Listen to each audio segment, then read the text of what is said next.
I'll go tally the votes. Tally what votes? What are you talking about? All right. Once the votes are read, the decision is final. The person voted out will be asked to leave the tribal council area immediately and will What are you become the doing? fourth member of our jury. What are you talking about? Read the votes. Brian! First vote. I didn't. Matt. Who voted? Second vote. Matt. I didn't. There's not two people to vote. I didn't Third do vote. any. Why are you still Matthew. reading? Fourth Brian. vote. Mr. Rodenberg. No, That's me. I'm not a part of this, Brian. Fifth vote. MCR. Matt, that's enough votes. I'll have to ask you to bring your torch. I don't have. Where did this? How did you put this in here? What are you doing, Brian? Matt, tribe has spoken. How?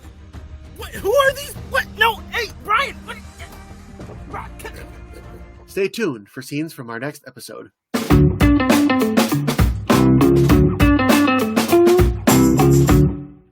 Hey everyone, welcome back to TV Guys, the show where you don't have to worry about being exposed to a big, fat, gay, naked man. I'm Matt. I'm Brian, and I don't think I would ever expect you to have to say that on this show. No, I have to. I'm exposed to that all the time. I didn't mean to have both big and fat. Like, he's not that big of a guy. Like, he's big. He's bigger than I am, but there's bigger. Especially by the end of the season. Well, I mean, he's probably the biggest one on that particular season, and like, especially the early 2000s where thin was in. True. And so any girl that they got is like, she has to be a size 8 or smaller. Mm-hmm. Doesn't matter the age. Like, Sonya was nice and thin as well, all the way down to Colleen. Yeah. So I have watched this full season. It's been a couple years, but I mean, it's been fresh in my mind. So Matt, I think we both didn't watch this season live, right? You said we both started with season 2 back in the day? Correct. Yep. Australia was my first exposure to Survivor. Yep. So have you ever picked someone you'd root for on the very first episode of a season of Survivor, and that person goes on to win? Rupert. No, he didn't win. He won. He won a People's Choice Award later. Yep. Season 3, I rooted for Ethan because I liked the curly hair. That's the only reason I picked him, and he won. Oh, that's right. He was season 3. I was thinking of season 2. I'm like, no, that was Tina, right? Yeah. I look at me remembering stuff. Tina and Colby. You never forget your first season of Survivor. I almost said Actually, Lost. you don't. Like, I was super into Survivor. So obviously, I was aware of season 1 pretty early on, and I always knew that Richard won. So then going back, before I saw the season, there was this like VHS compilation that I rented, and it wasn't full episodes. It was like a compressed, like, here's a slight version of the season kind of thing. And that's the first thing I saw. Yeah. And I remember I was still in high school, and I was determined to be fair. I'm like, I know Richard wins, but I'm going to choose who I think I would have rooted for if I didn't know. And so I was, in quotes, rooting for Sean, the doctor, because I always pick someone randomly at the beginning. And then when they get voted out, then I pick a new person. So by the time, sometimes I end up rooting for the winner, but it's like my third or fourth choice by then. So Sean, okay. I'm sorry, did I cut you off in the middle of your story? Because I feel like No, that's pretty much it. I was so determined to make it fair. I'm like, even though I know who wins, I can't just be like, oh, I'm rooting for Richard. Sean is a character, like, we're just jumping in and we'll start with him, that drives me nuts, not because of his personality, but because of his strategy. And like, having seen other better strategies in Survivor in hindsight, to see him play the way he does, I'm like, you're not even playing the game. You're just throwing darts at a board and you're letting these other people who are actually playing the game win. And like, you're just detracting. Like, I like to root for underdogs, and so I knew going in Richard won. And so I'm like, no, there's got to be some way they're going to undo this. And so, like, I'm rooting for the Pagong tribe to somehow undo this alliance that's been there since the very beginning. So that it was hard for me in this season to, like, want to root for anyone that wasn't, like, it was hard for me to root for that alliance, any of those 4, even though I knew that those 4 made a long way. I forgot that Kelly made it like to the final 2. Yeah. Because the thing is, they're like the most known because they went so far, Yeah. and like they're the ones, and like it was mainly, if I remember correctly, wasn't it Richard who was the one who's like, we should just all vote together because it's a numbers game, Yeah. wasn't I it? mean, Yeah, he really was the one who introduced that. And no one else did anything until maybe like Greg and Gervais kind of flirted with that idea that, like, yeah, hey, we're outnumbered. This is our one shot. And still, like, they couldn't get the other Pagongers to join them. no.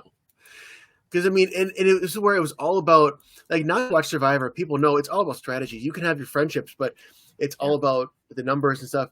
Back then, especially, and we'll get to this when you get to the final three challenge. It was like, you vote against somebody you're friends with. How dare you? Yeah. And like, that's it's so dumb to watch that versus other seasons, because like Mm-hmm. Kelly, you could tell, felt so bad for the times that she wavered with that, because like she did vote for Rich at one point. Richard could have gotten voted off in the middle of like the merger, like probably 3 or 4 people in, Yeah, when there's 6 or 7 left. They could have voted Rich because she was wavering, and she actually voted for him. And yeah, so, like, if only Sean didn't do his stupid alphabetic voting, yeah, then that game would have gone to. I honestly think if that would have happened, Greg would have made it to the final 2, because he was the only one outside of that alliance that mm-hmm. actually started using strategy that we saw. Yeah. And you know what's interesting also is in future seasons. So, okay, I'm going to cut the number of future appearances for trivia unless you have one, because that could be a good one. How many people? I had a trivia about Oh, you did? like, because Colleen ended up being in a big budget movie Yeah, after this, yeah. and Okay. asking him to name the movie. Oh, yeah, I know that movie. All right, so then I'll cut this discussion out.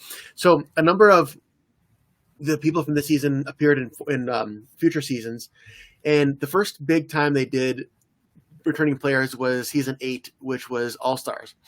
And out of that one from this season, Richard, Rudy, Suhawk, and Jenna all appeared in that season. But because everyone had a target on their back who went far, guess who made it the farthest out of those 4? Jenna. Yeah, Jenna made it into the final 4 of Survivor All Stars. I mean, and Richard in that season too was all cocky like he was here, like, oh, I'm gonna win. Bye bye, you're all gonna leave. And then of course he gets, I think it was 4th or 5th that he got voted out. Yeah, Because there's another guy that was like, I'm the devious one, and like his crap didn't fly with anyone. I can't remember who that was in that season. Yeah. Do you remember who it was? Like there was someone who, like, they were like one of the first couple ones voted out. That one wouldn't have been Tina, Rudy. Oh, you're thinking of Rob Sesternito. Yeah, I think I am. Yeah. Who, underrated player in Survivor Amazon. We're gonna get back to this season of Survivor in a minute. He was the final. He was the final 3. He was 3rd place. He was a great strategist, and he very nearly won. And he, again, went in there with a big target on his back. You think of Boston Rob as having a big target on his back. Going into All Stars, his first season, he didn't even make the jury. He was a big name because of All Stars, not going into it. And now, not Boston Rob, but Rob Sesternino actually has like the Survivor podcasting empire, where it's actually, that's his full-time job. He's a podcaster of not just Survivor, but other things too. And like every season of Survivor, for every episode, he has like 3 or 4 podcast episodes he does every week for the season of Survivor. Wow. Yeah. That's a lot of commitment to Survivor. Yeah. I watch Survivor, then I watch 3 to 4 episodes, or listen to 3 to 4 episodes about that episode. Yeah. Well, there are people, I mean, especially like the cast of Survivor, like they're all that level of fan. And that's his full-time job. It's like you get paid every day to do that because he has Patreon and sponsors and stuff. But it makes sense. Like that's a 15 minutes of fame, and especially if you don't win the $1 million, or even if you do, because like you lose a bunch in taxes unless you don't pay him and go to jail. And then after you lose that bunch in taxes, like it's easy to blow through it. And it's like, this is something you can do to make money for the rest of your life if you can like find people who be like, yeah, I want this guy who is technically a celebrity. You know, I actually met a guy who went to the church who I went to for a while, who was nearly on Survivor Australian Outback season 2. He was one where they offered him the spot, but he would have lost. Even though there's always like a minimum amount you're going to make this much, even if you're first voted out, and it goes up from there. Yeah, but because he would have had to leave. He was in the construction or some kind of construction or business like that. He would have lost more money from his business than he would have if he gotten on the lower ends of it. So he decided not to go. Gotcha. So brag alert, we've had a guest on our show, Jeff, for different Star Wars episodes. He has a web show called Elijah Fire that we've promoted when he's on. He actually has had a survivor from the show on Elijah Fire. I can't remember what her name is. I've told you about her. Do you happen to remember who it was? What season was it on? Man, I'm not going to remember the season. If I don't remember the name. Or anything about it. Like, did she go far? Was she a winner, runner-up? I don't think she was that far. I'm just looking kind of through the episodes and seeing if I see a name that stands out to me. I might be able to tell you where they were if I know the name, because I don't know every single name, but I know most of them. Man, here I am, just this humble brag name drop, and it's like I can't even. Yeah. Oh, here it is. It's got it. It's not even a name brag. It's name. Like, I know somebody else who has met a celebrity. That was the lamest name drop in all the history. Well, you didn't drop the name. Exactly. Fine. I still don't even know. You know who else he's interviewed? Shark Girl. Okay, what's the actor? No, I'm sorry, Lava Girl. It's Shark Boy. Shark Boy, Lava Girl. You didn't even get the movie right. You're bad at this. I'm stupid about stuff, guys. I've only spoken English for 35 years. All right, give me a break. Yeah. All right, I don't even know where we left. I don't know. I mean, you recently watched the season, so do you want to go like chronologically from the beginning, or just talk about it as a whole? I don't think I could go chronologically from the beginning. I think there's like a couple things I remember early on.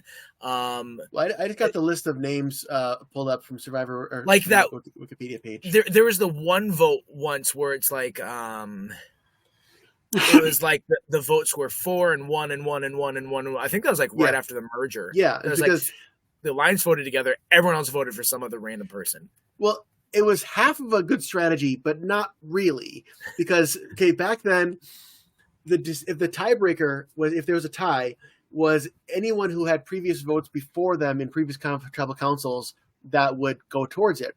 So Pagong's strategy was, let's give all of them a vote, so they all have, in case there's a tie, not realizing that doesn't work when you're all voting different people. They all just get one vote, and everybody else voted together.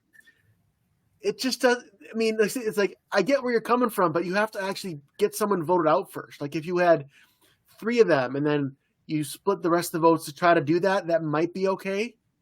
But it's just they didn't think it all the way through.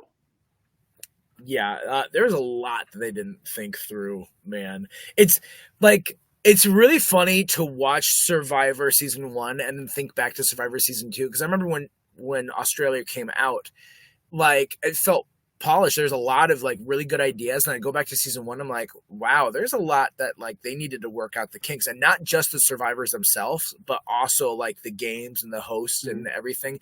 And so like they really did learn from their mistakes, and they took what they had in Season 1 that worked, and then they added the rest of the things that worked, and they elevated it. And from Season 2 on, it felt really strong. And then the Season 3, like they add the twist or just a tribe swap even early on. And so like they've added good stuff over the years, but it's like Season 1 with going back later is just, it's rough to watch. Yeah. There's definitely different eras in Survivor. And I think I honestly would put 1 through 8. I mean, just wrapping it up with All Stars, the first time I ever did that I think is what I would call early classic Survivor. And I mean, I don't know, I don't have it off my head what all the different brackets would be, but you can definitely see the game evolving over time. Challenges, like early on challenges, were stand here and, you know, mark your squares around you. So whereas now it's like jump in a lake and swim a mile, then do a puzzle and swim down and untie a ball from the ocean. And then make a basket in the basketball hoop. But it's way more elaborate now. How'd you guys make an escape room outdoors? I don't understand. Yeah. Well, even now, so now Survivor is in one spot. They've for I think the last 10 years or so, they used to go all over the place. They went to China, Micronesia, Australia. Now they have like their own specific setup. So you can, if you watch it, you can see like, oh, this is the beach. This is like the same couple beaches they use for the tribes, the same locations for the challenges. But that allows them to have more of a permanent setup. And it's like they have their challenge team that's been there the whole time, the producing team that's been there. There's a lot of them besides Jeff Probst who've been there, if not from the very beginning, from a very long time. Yeah. I mean, like that makes sense from a production side of like, yeah, you're doing this all the time. Why not? It's like summer camp. Have they ever had a season where they went to a cold climate? No. That would be interesting. I've heard that before. That would be interesting. But part of their ratings is, hey, let's get attractive people in climates where they're hot and will want to wear less clothing. Listen, they'll still want to wear less clothing in the winter if you do it right. Okay, well, you go talk to Mark Burnett. That's a perfect response. Just complete dismissal. All right, Matt. Okay. I mean, anything's possible. Here's one thing that I did want. It's kind of like jumping the gun because it's the late stuff, so I don't know if we want to talk about it now. But it's so impressive. I didn't remember that Kelly went on this tear at the end of the season and won like all these challenges back to back. Because like I remember Colby, like Colby he was cleaning up in 2. Was there someone in 3 that won like a bunch of challenges back to back as well? Not in 3. When I think of challenge beasts, I mean, yeah, Kelly Wigglesworth, Colby, Tom Westman, Ozzy was a big one. I think there's a couple other ones that I'm thinking of. But yeah, I mean that because that is a strategy is to win out challenges. But the danger there is if you're winning too many immunity challenges and you're not able to be voted out, then the second you lose one, you're the risk of them being like, okay, now's our chance. We got to vote them out. Yeah. Or the other side of it too. Like, I feel like that actually worked in not to Kelly's favor, where like, I think Richard won. Well, we can get into this of like why Richard won over Kelly. And there are the 2 things, and I think one of them for sure is Richard was upfront about his stuff, whereas Kelly didn't know the game she was playing. So she did backstab accidentally and not realizing that was part of what the game was. Yeah. And so it felt hypocritical. But like when you look at the broader scheme of Survivor, it's really not. Well, and at the end, I mean, the brilliant move, and I actually talked about this on the podcast with the final 3, is because Richard knew, because it was him and Rudy and Kelly. He knew that Rudy was going to win over either of them. If Rudy gets to the finals, he wins. And Richard himself would be able to separate friendship from strategy and say, okay, you know what, if I have to vote out Rudy, I have to vote out Rudy. But he knows that the jury will not be okay with that. And that will be seen as such a betrayal that they would not vote him out. So that's why Rich voluntarily got out of that last challenge, because he knew that if he was the one to vote out Richard, he doesn't win because he doesn't get the votes. He was putting, I mean, a pretty safe bet that Kelly, who's like 50 years younger than him and Rudy and is a good challenge beast, would be able to beat him in the challenge. That way Rudy gets off of the jury without him having to be the bad guy to do it. It's kind of a brilliant move. Yeah. He obviously didn't say that in the show, so he must have said that later. I think he said that later. And also, I mean, watching it, I mean, it's just, there's no other reason why you would voluntarily leave. And I mean, because if you win, you guarantee yourself into the finals. Yeah. Yeah. What he was saying when Jeff was asking about it in the actual challenge, because I watched this yesterday, was he's like, kind of gave some cockamamie of like, you know, I know I've got like 50-50. I just know that both of them, or not know, but I feel confident that either way, they're going to select me over the other person. And then Rudy was kind of like upset about that. I was like, well, I thought you were going to be up here and taking me and I'll have to do all the work. Yeah. Well, I mean, that's also true because he knew that Rudy has a loyalty that Rudy would take him and Kelly would take him because Kelly, like Richard, knows that Rudy can't sit in that finals if anyone else is going to have a chance. See, I didn't think Rudy was all that liked. You know, apart from like you respect him because he played a very honest game. Yeah. He didn't lie to people. He was just, this is what I'm about. But I think that's what the jury would have liked. Yeah. That's a good point. That's a good call. Because even Um, like he was against the Bagong because he was in the alliance, but he wasn't particularly nasty to them. so, well, okay, real quick before I ask you that. So the other Sure. thing I was saying, like, there's the two reasons why I think people voted for Rich over Kelly, and the first one was, he was who he said he was. But the second one, I think there was a little bit of this underdog thing with Kelly, where it's like they got just sick of her winning all these challenges, and Yeah. it's like, I don't want to vote for this person. She just was kicking all this sorts of butt, so this is what she Mhm. gets. I really think that factored into play for someone like Sean. And I think Greg also voted for it. Greg did like a numbers thing, and maybe his was just all random. I think he's came out and said that he was going to vote for Rich no matter what, and just do the number thing just to make him sweat. Because I mean that's kind of brilliant, like mental torture to Kelly to be like, if I had just picked a different number, I would have won $1,000,000. Yeah. I mean whether that's canon or not, I don't know, but that's my thought is that he just said that knowing he's going to vote for Richard. Yeah. And so I could have seen it going the other way if Kelly was there and not from winning all that time that she might have gotten his vote. So I think that swayed those two votes. Mm-hmm. And freaking okay. So here I'll ask this, then we can talk about some other big moments because there's a couple biggies still. Yep. Do you feel like the right person won in this season? I do, because in this season he was the one who had a strategy from the very beginning, and it worked. And they had the chance to vote him out because he was, and they just didn't. They Yeah. could have gotten together, and even like Sue, Richard, and Kelly. I don't think they even really thought too much about what happens when we're down to the four. Because Yeah. whenever you're in an alliance, you have to be think, okay, what you can say all day long, yeah, we're 4 strong or 6 strong, and once we get to us, then we're going to fight it out. Well, at that point, one of you is going to be the bottom of that alliance if you make it to the end.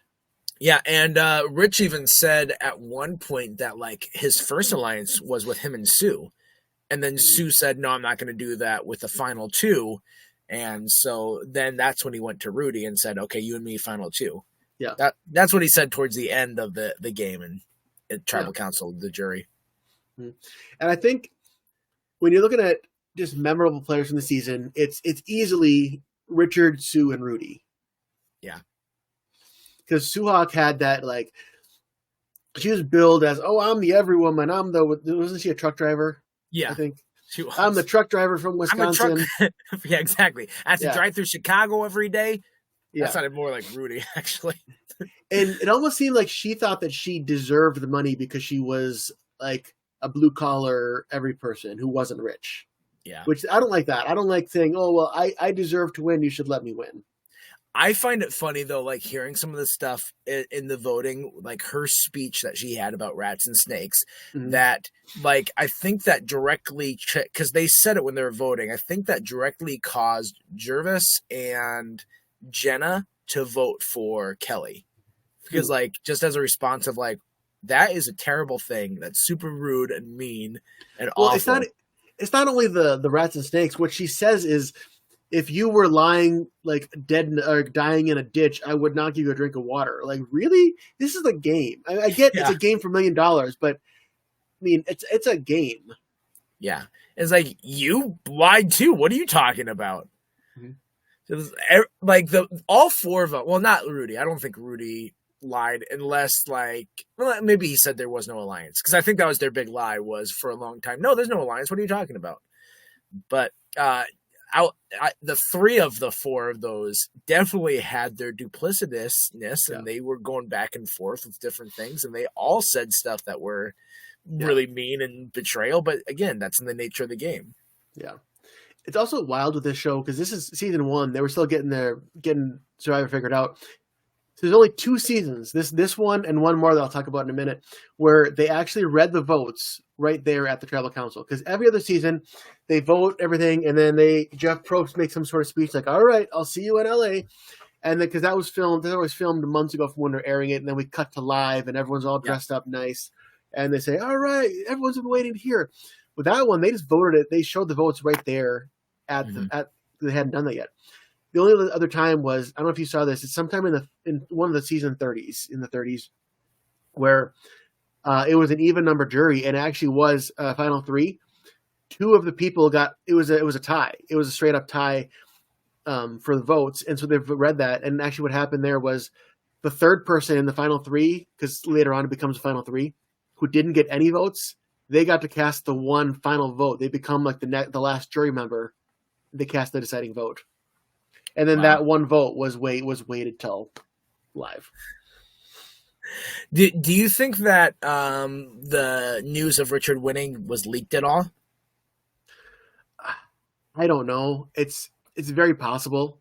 Because I could see that being a cause. I'm like, oh, we can't do this again. Yeah.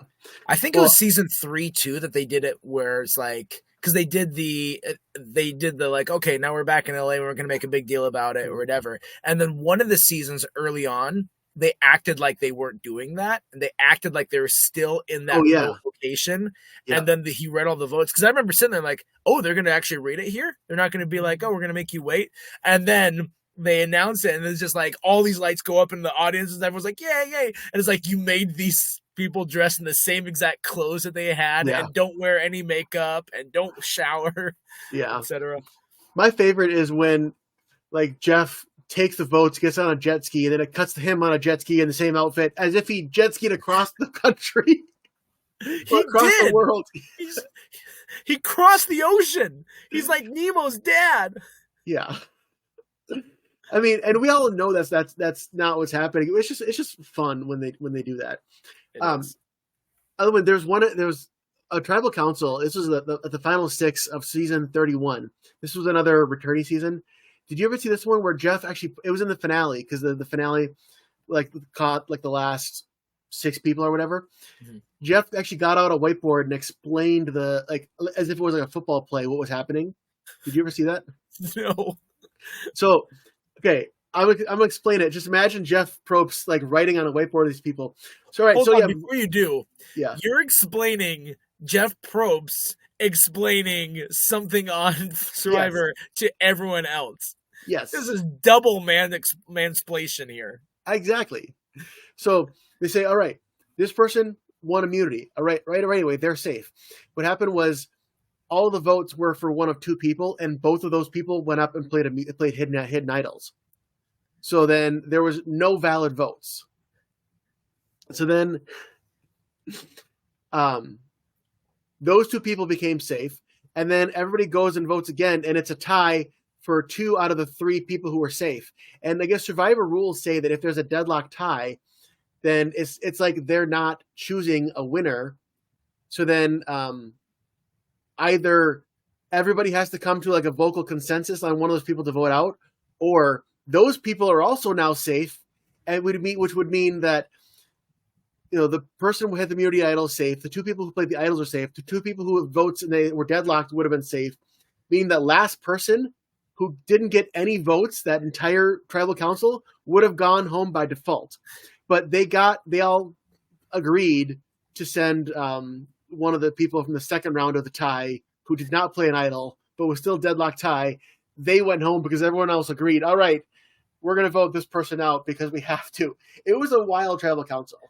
And at that point, Dwight felt comfortable revealing that he was in fact a double agent as well.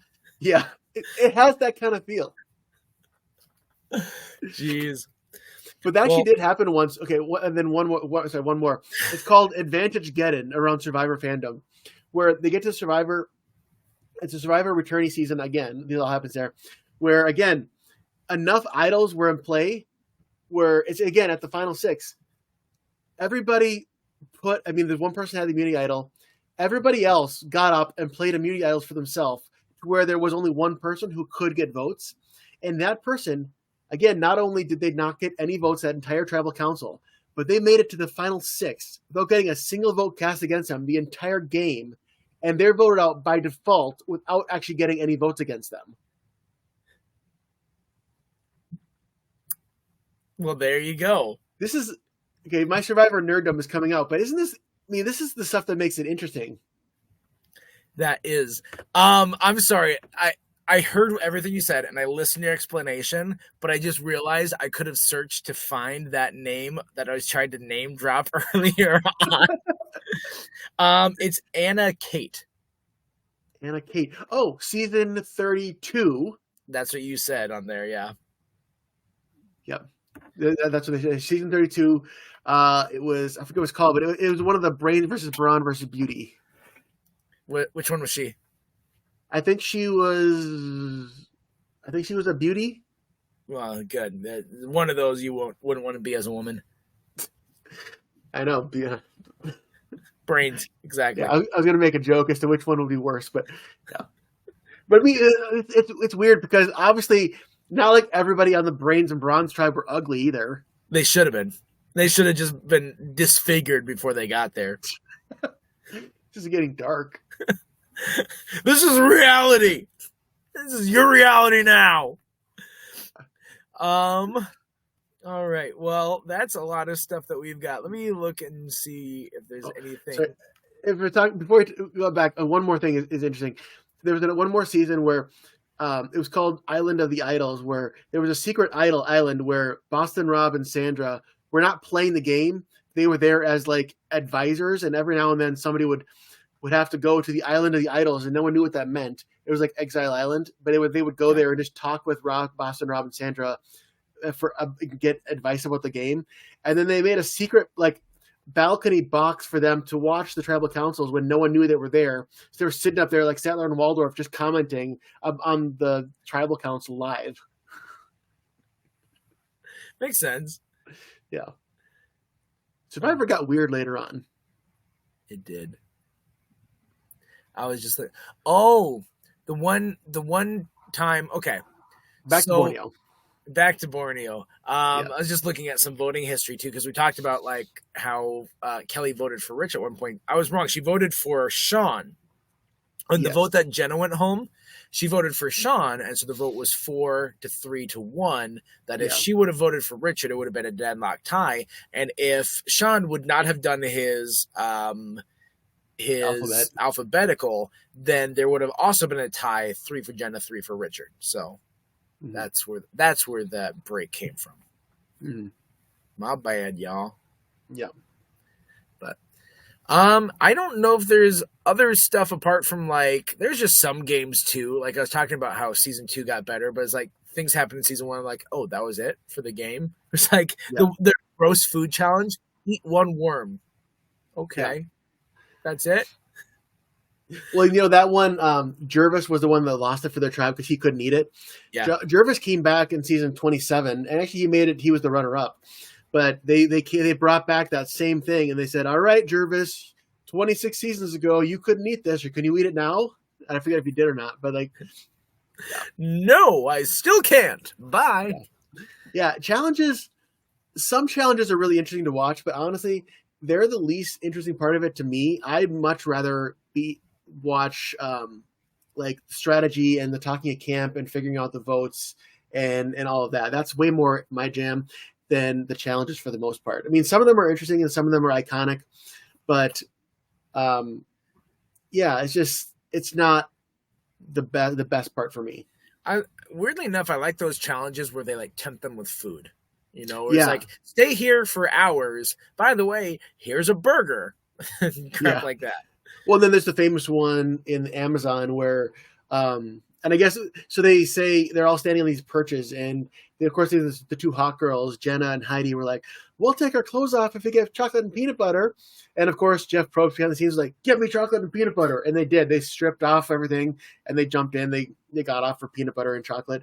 And there was one older guy, it's like an older, like 40-something-year-old school principal. Don't use the phrase they got off for peanut butter and chocolate when you talk about them disrobing.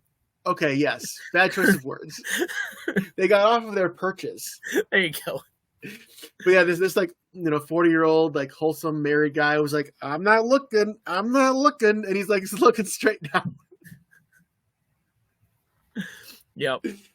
Gosh, it's ridiculous. Like, I don't know who it was, but it sounded like I heard like all these different girls, like after all these hot ones, like would pose for Playboy, because like I remember seeing like this "where are they now" sort of thing, and one of the girls was like, do I pose for Playboy like all these other girls do? And I'm like, is that what you go to Survivor and then Playboy, that's your career trajectory? Not all of them, but some of them did. Well, Richard did, of course. But early Survivor, I'm not sure how many seasons it lasted, where they were legit celebrities, and this was like everybody was watching Survivor. You didn't have to ask, "Were you watching Survivor? What season are they still on?" It was a big like they aired after Super Bowl, one of these early Yep. seasons, and so these guys did have opportunities, which we'll get to later for trivia, in the Yep. mainstream. And I mean, you and I might think differently about it, but I mean, posing for Playboy is a way for opportunity, money, stuff like that. So they took it. Yeah. John from season 3, I believe, who's the guy from Omaha, Nebraska. He came to our school because I grew up in Omaha. So he came to our school. Like he had like a circuit around the schools in Omaha. Him and another guy from that season. I can't remember who it was. I'm sorry. I'm sorry for my bad name dropping today. But it was like a guy that was like voted out in like the first 5 or whatever. Are you sure it was in season 4? Because season 4 had a couple of Johns. It might have been season 4. He was gay too. I remember that. Oh yeah, there was a gay John in Marquesas, which is season 4. Okay, then that would have probably been it. Season 4, John Wick. Nope, that's not. John Carroll. That sounds familiar. Ooh, look at you, John Carroll. Man, you and your memory. Gosh. It's really, the earlier you get in Survivor, the more my memory sticks. I'm pretty certain that's him. Yeah, okay. From Omaha. Did he ever pop back in? No, he was a one-time player.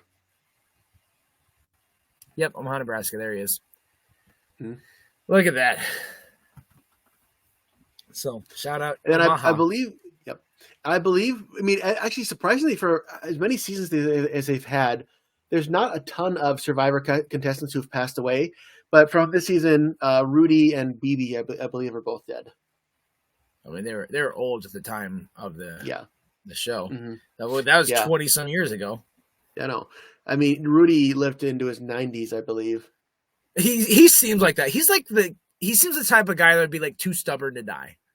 Like 150, and he's just like, no, I'm not doing it today. Yeah, or like Jimmy Carter's 99.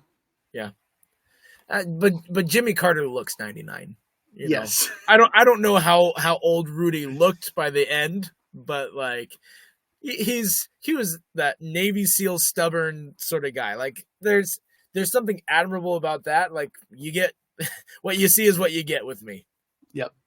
And then we haven't mentioned. So we mentioned the ones who came back for All Stars, and Jervis came back, and then Kelly Wigglesworth, the runner up, she actually came back for season 31, which I believe is still the record for the longest gap between seasons, because she was in season 1 and season 31. Yeah. She is she's like, by the end of the show, or by the end of season 1, I probably would have wanted her to win, because I just have a lot of respect for someone who can just like win those challenges back to back to back. And especially when the target was on her head, that is like the start of her run was, Kelly, you're going home next. And so she's like, I'm winning this. And then she didn't lose a challenge for the rest of the time and made it to the final 2. Yeah. But knowing myself at the time, I would have absolutely been rooting for Rudy at the end. Yeah. I agree with Kelly. I'm thinking it's different now than when I was 12. I don't think I would have been. I think like some of his stuff that he said, like he's very on the nose. He's very just outspoken, says what he thinks. But some of his outspoken stuff is like, that's a little old school. Like some of the, he says things that would not fly today. Like he says, I was watching some recap videos today just to remind myself of some clips. And had him saying, well, me and Richard are friends, not in a homosexual way, that's for sure. He's like, I'm gonna tell my wife I was with a queer that went around bare ass half the time. I can't say that anymore either. Apparently, people don't like when I say that about you. Well, then I guess I'll stop doing it. This just took a weird. Some things, like I'm like, hey, let me riff off of that. I'm like, maybe there's some things we don't riff off of. Yeah, but the stuff with and it's like it was probably controversial then, but not to the point now. I mean, now it would be a whole thing of like censor it, get it off the air, and all that. Because like the biggest controversy Survivor has had probably is actually it was with Jeff Varner, who was on season 2. he came back in that same season, 31, Mm-hmm. and he at tribal council outed another one of his cast members for being transgender, and it was a big thing. Like he knew, and then he told everybody at the tribal council, and it was like they stopped and they didn't even vote. They just all agreed, yeah, you need to go, and he like accepted it and like left. But I still say they say he outed him to like millions of people. It's like, no, you didn't. You outed him to like 6 people and some crew members. CBS decided to air it to 1 million people. They didn't have to. Yes, that's true. But I mean, I think by then they had lots of conversations and lawyer talks, and the person who was outed was like okayed that episode being aired, but still, it's like technically he I'm not saying it was good, but he outed him to maybe 10 people. That is a unique thing, you know. Yeah, Like I can't even imagine like just be like, oh, we're done playing the game. Like the reality breaking, because like there's this reality that you immerse yourself in with Survivor, and yeah. to do something that's like, by the way, we're gonna stop and we're just gonna break it. Like the one season, I know this is a very different thing. This is actual like a physical victim of like where that Mike guy fell in the fire and had to be airlifted out because he got burnt up. Like just be like, by the way, we're not playing a game anymore. This guy is like severe burns on his body. There's been a number of people who got medevac from Survivor, but do you know the irony with Mike Skupin, the guy you just talked about? Yes, I think I do. Okay. He got arrested later on for not great things, and so it's like, oh well, okay. But before that became knowledge, he came back again in a season where they brought back 3 people who had been medevaced. He made it to like the final 3, I think. He didn't win, but he was a finalist. And then after he came back, that's when, I mean, Survivor's not going to bring him back now, obviously. What? Survivor Convicts Edition. Which is funny because in that season, I mean, again, not knowing what we know now, he was a pretty likable guy, and a lot of people, I think, were rooting for him to win. Yeah. Well, do you have anything else about the rest of this season?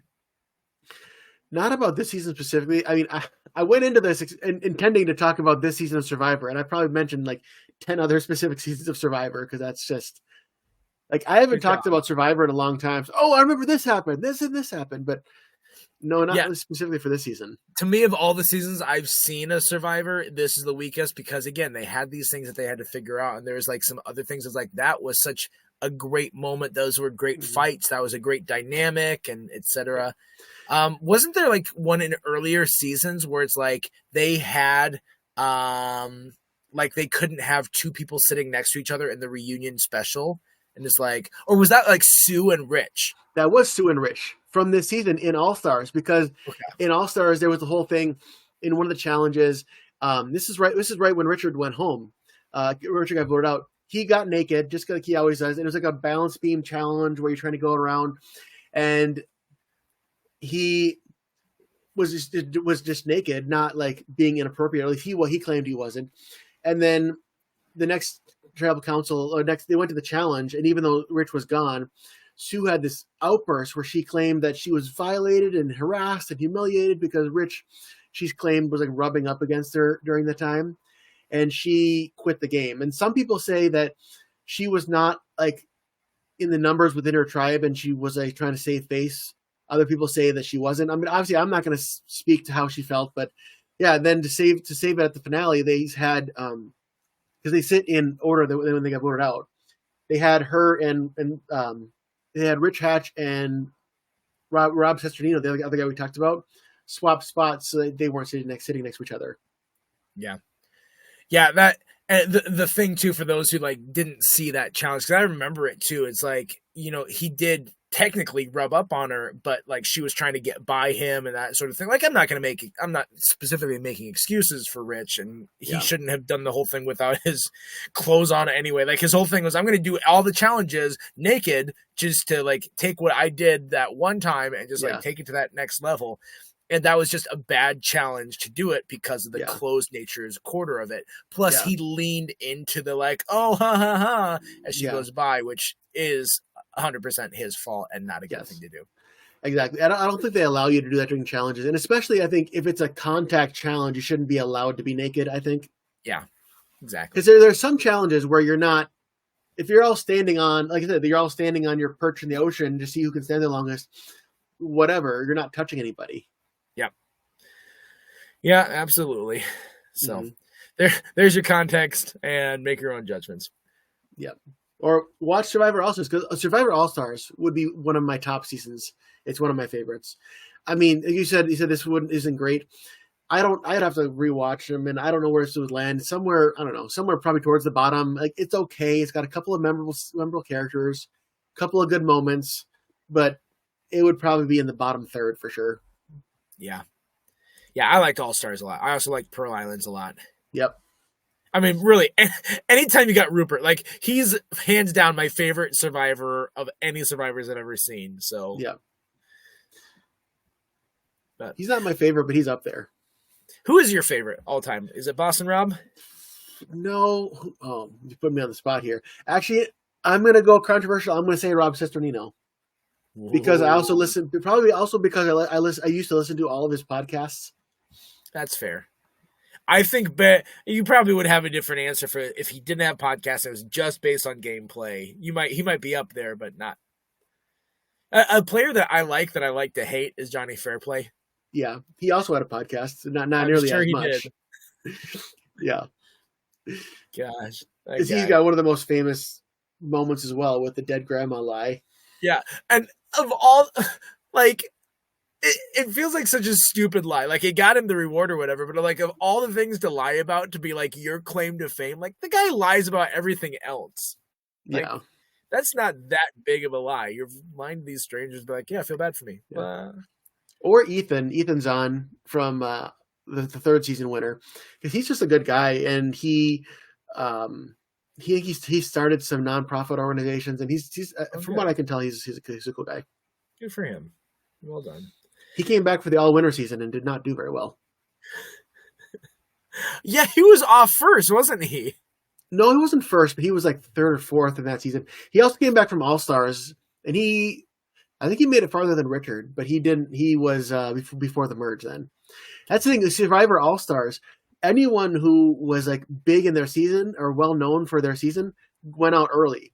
All the people who lasted were like, with the exception of Rupert, and that's because Rupert played back to back. Pearl Islands was right before All Stars, and so the players in the season didn't get to see any of All Stars play out. So we, as the audience, saw the previous seasons. They didn't see that at all.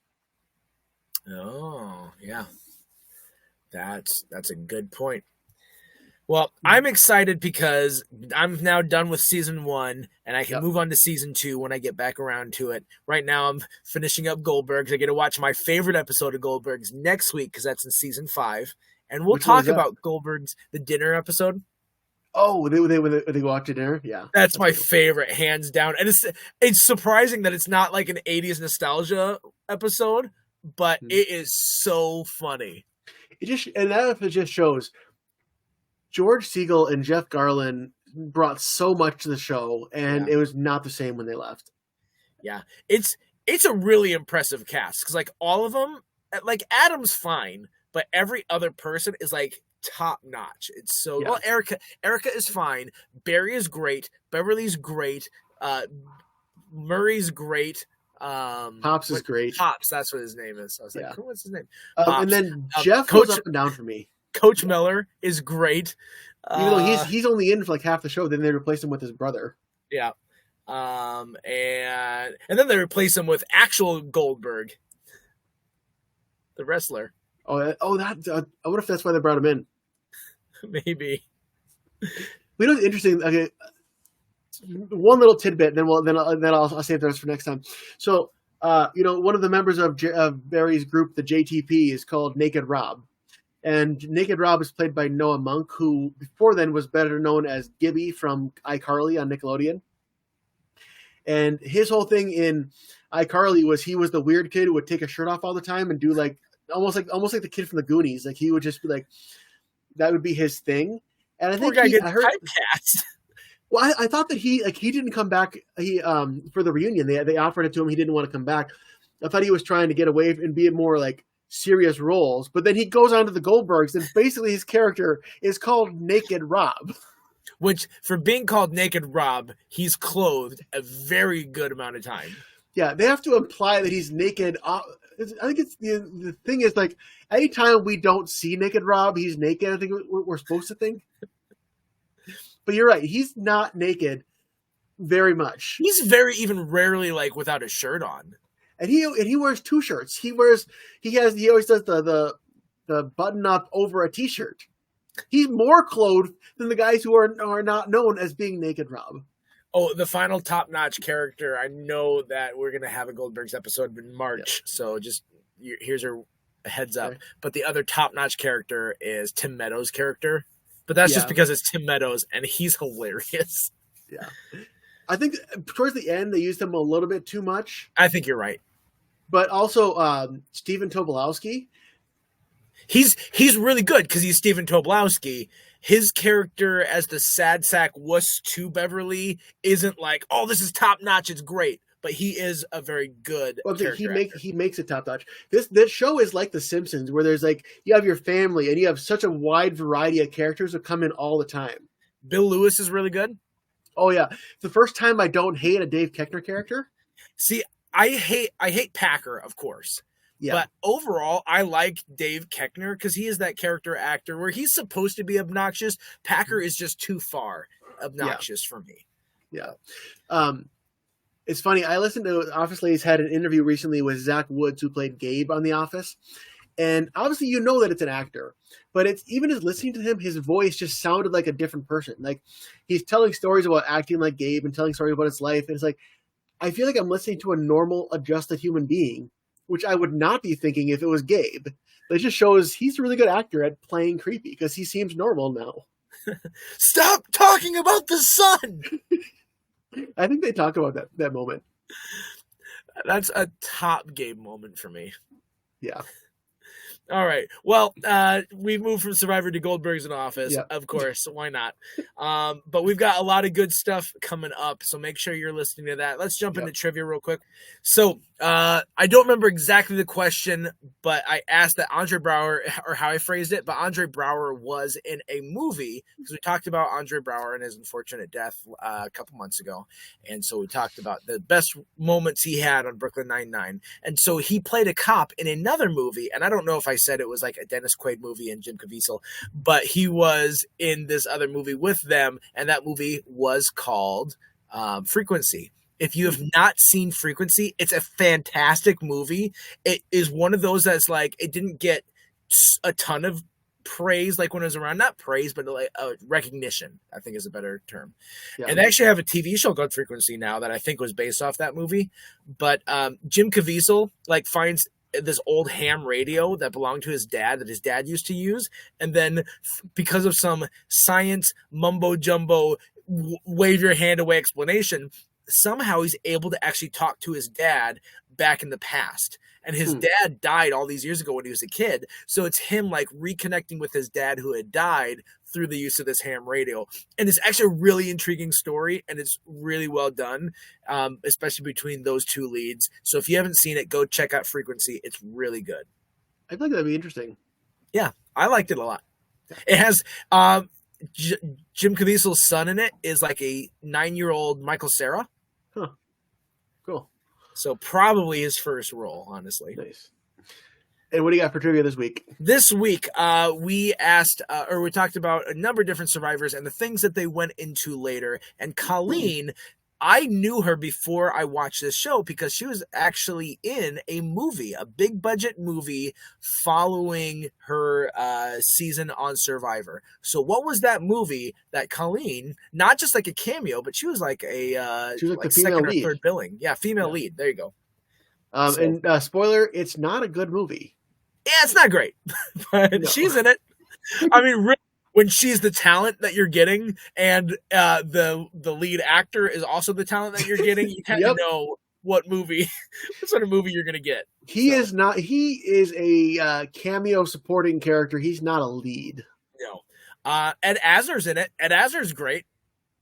I haven't seen this movie in probably 20 years. I think I as well, but I just remember, Ed Asner, you're a great guy. And okay, before we end, since we're talking about previous episodes of trivia, I have a little bone to pick with you in front of all of our listeners. Oh, So, great. 2 episodes ago, we did our episode about Best of 2023 TV, and because of scheduling, I spent a lot of that episode in a car. And so the audio, I was piecing together audio because it's like, oh, Matt, can you send me another chunk of my audio? And I was like lining it up with Matt's, making it work. And I was like, I was missing a big chunk of my audio at the end. I said, Matt, do you have this last little chunk of my audio? I was thinking I was going to have to cut the episode and have that last bit be lost and just re-record us doing trivia. And then after spending all that time, Matt's like, oh, I actually have the file where it's just everything all on one easy to edit, not having to do any extra work file. Oh, that would have been helpful. So then actually, the easiest thing to do is for me to delete the other work I had done. I put that one in there, but because I was driving at different times, and it was like, oh, you cut out. So I had to cut out those sections of the recording. I had to listen to the whole thing again because Matt didn't give me the easy editing file till I asked for it at the end after doing all the work. Listen, I gave you the files that were individual audio because those are easier to work with. Typically, Yes, it's not usually. my fault you're driving during the recording of this episode. No, but I thought it would. I didn't think it would be missing big chunks of my audio. So instead of the fight, though, I mean, yeah, I jumped immediately too. Well, you're wrong too, but I will say I'm very sorry for my part in that. I didn't think. Once I realized, like, oh wait, I could have the whole audio of this. It was the horse had already left the stable and run several miles. I'm just giving you crap. So I mean, by the time you're listening to this, obviously you've heard the Andre Brower episode. As we're recording it, I still have yet to edit that one too. We'll get to it. Yeah, don't worry, it's good and it's in the past. You've already heard it, unless you didn't listen to that episode. Well, it's also in the past for us too. We recorded it already.